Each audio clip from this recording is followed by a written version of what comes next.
Okay, so susunod natin ang standard equation ng hyperbola kapag ka ang given vertices and then point. So, vertices, -2, -3, -2, and 9. So, i-plot natin yun kahit pa paan. -2, -3. Yun. And then, -2, 9. So, nandun sa taas. 1, 2, 3, 4, 5, 6, 7, 8, 9. Ito. So, i-connect natin yan kasi yun yung transverse axis. Okay. So, alam natin na y ay positive, x ay negative dahil dito sa transverse axis. So, yan. Ano unang gagawin natin? Ang una natin gagawin, hahanapin natin yung center. So, ang center, yung midpoint nitong dalawang to. So, midpoint is equal to the center is equal to x sub 1 plus x sub 2 over 2, comma, y sub 1 plus y sub 2 over 2. Okay? Midpoint, yung gitna. So, ito yung x sub 1, ito yung x sub 2. X sub 1, ito yung y sub 1, ito yung x sub 2, ito yung y sub 2. Okay. So, x sub 1, -2, plus x sub 2, -2. So, may in minus. And then, y sub 1, -3 plus y sub 2, 9. So, -2 minus 2 is -4. -4 divide 2 is -2. Comma, -3 plus 9 is positive 6. 6 divide 2 is 3. So, in short, -2, 3. Ang center natin, nasa -2, 3. Okay. So, yun. Ibarin ko na to. Center equals -2, 3. So, yun. Nahanap lang siya using midpoint formula. So, -2, 3. 1, 2, 3. Okay. So, 1, 2, 3, 4, 5. 1, 2, 3, 4, 5. 1, 2, 3, 4, 5. Wait nga lang. 1, 2, 3, 4, 5, 6. 1, 2, 3, 4, 5. Sama. Okay. So, ito yung center.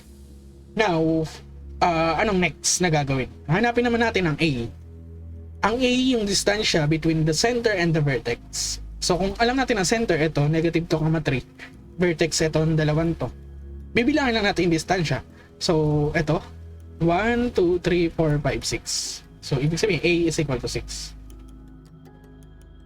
Ngayon, ayun lang yung dalawa yung need natin.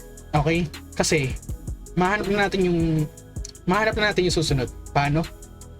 Papatayin ko to, and then, co-construct agad natin yung equation. Ngayon, dahil nga nakatayo yung transverse axis, positive si y. Okay? Negative si x. Y minus h, y minus k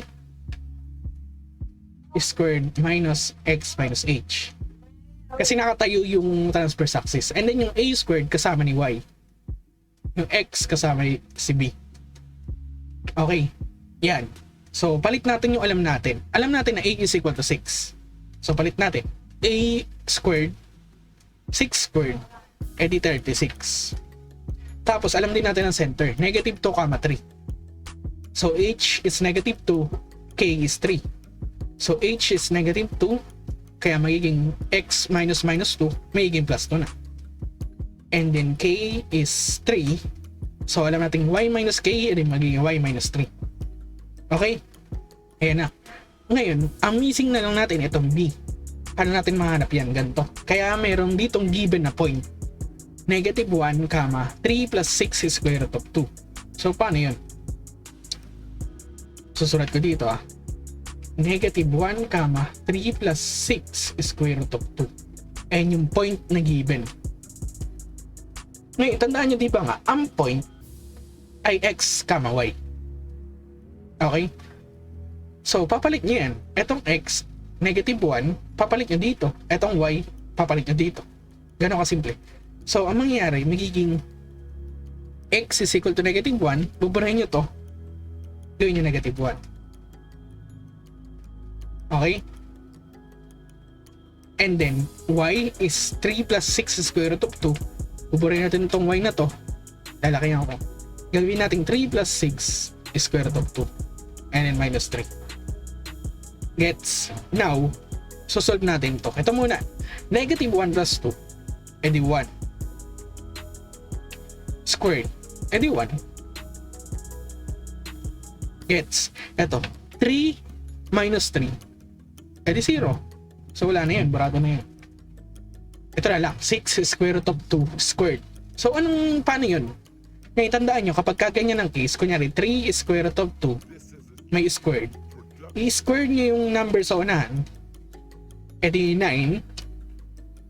Tapos, i-multiply nyo. Buburayin nyo lang yung radical. Edi 2. So, 9 times 2, 18. 18 ang sagot doon. So, same dito. 6 square root of 2. Ang sagot, 6 squared, 36. Tapos, ita-times nyo doon sa nasa loob, 2. 36 times 2, 72. So, buburayin na natin to. 72. Baka nalito Ulitin ko nga, baka nalito kayo. In-square yung 6, kaya naging 36. Times, binura yung radical, tapos kinuha yung nasa loob. Ganun lang yun. Bubura yung radical, kukunin yung nasa loob. Kaya naging 36 times 2. Okay? Which is 72. So, yan na. Anong gagawin next? Ayan. So, 72 over 36 minus 1 over b squared. So, pwede pala natin to i-divide. 72 and then 36. Divisible kasi sila by 36. So, 36 divide 36, 1 na lang. So, wala na yun. 72 divide 36, 2. Okay. So, yan. 2 minus 1 over b squared equals 1. So, kapag ganito ang case na merong isang fraction, ita-times natin yung entire equation doon sa fraction na yan, which is b squared. Parang ma-cancel siya at maka-avoid tayo ng fraction. Basta. So, b squared times 2, 2b squared, minus 1 over b squared times b squared, cancel yun, ang matitira 1. Gets? And then, equals 1 times b squared, b squared. Okay? Now, ito na yung given natin. Nataas ko na. Itong 1 na to, lipat nyo sa kabila. Itong b squared na to, lipat nyo dito. Okay? So, ang mangyayari, 2b squared minus b squared equals 1. Okay? 2b squared minus b squared na lang. And then, 1. Ibig sabihin, b squared is equal to 1. Okay, so medyo mahaba yung process. Kapag hindi nyo na-gets, balikan nyo lang. Tinimes ko yung entire equation sa b squared para maka-avoid ng fraction. Para hindi tayong magpa-fraction kasi nakakalito yun. So kaya naging 2b squared, tinimes yung entire equation yan. Kaya b squared is equal to 1. Now, dahil alam na natin yun, mako-construct na natin yung pinakang sagot. Y minus k squared over a squared minus x minus h squared over b squared equals 1. So ano nga pala ulit? Center, negative 2, 3. So magiging minus 3 and then plus 2. A squared, ano yung kanina? A is equal to 6. So a squared is 36. And then yung sagot natin dito, b squared is equal to 1. Edi 1. And ayun yung sagot. So y minus 3 squared over 36 minus x plus 2 squared over 1 equals 1. So yun yung sagot dito sa given natin na to. So ganun lang kasimple. Ipinapalit lang yung point as x and y. Ayun, eto. And yun, just basic algebra para mahanap yung b squared. So again, sa next video, more examples pa ng hyperbola. So ayun, salamat.